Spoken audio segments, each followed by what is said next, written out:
আসসালামু আলাইকুম ভাই। সকালে বেরিয়েছি, জয়দেবপুর বাজারে যাব। কিছু লোক দাওয়াত করছিলাম, যে কিছু লোক দাওয়াত করছি আজকে খাওয়াবো। ছোটোখাটো একটা পার্টির মতো হবে, কিন্তু বাজারের জন্য বেরোইছি। একটা রিক্সা পাইতেছি না, অটো পাইতেছি না, দুধু মরুভূমি। দেখেন কি অবস্থা। আমি ক্লান্ত হয়ে গেছি হাঁটতে হাঁটতে।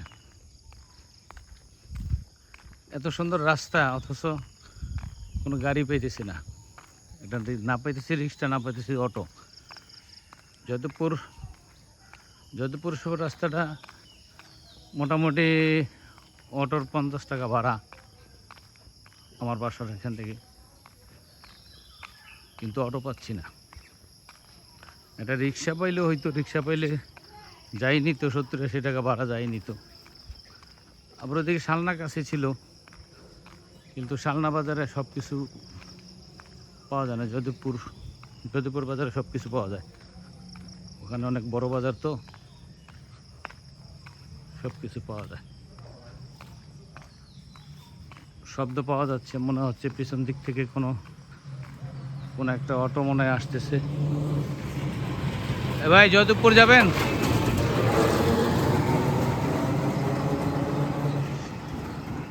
সে যাবে না, শুনলই না। সে তার মতো করে চালিয়ে চলে গেল। আর কি করার, আমি হেঁটে হেঁটেই যাচ্ছি। গাজীপুর এলাকা দেখেন, দেখতে ভালোই লাগে, গ্রাম। তবে আমাদের কুমিল্লার চেয়ে খুব একটা ভালো যে তা না। তো আসলে আমাদের কুমিল্লায় তো মিল ফ্যাক্টরি নাই, যার কারণে হয়তো ওইরকম ভাড়া চলে না আমাদের অঞ্চলগুলিতে। শহরগুলিতে ঠিক আছে, কিন্তু এখানে তো ভাড়া চলে, যার কারণে এখানে জমি কিনে কিনে মানুষ বাড়ি করে ভাড়া দেয়। আমিও সেই জন্যই করা। তো আসলাম, দেখি অটো পাওয়া যায় কিনা। দেখতেছি পিছন দিক থেকে হয়তো শব্দ শুনতেছি, আর একটা রিক্সা আসতেছে।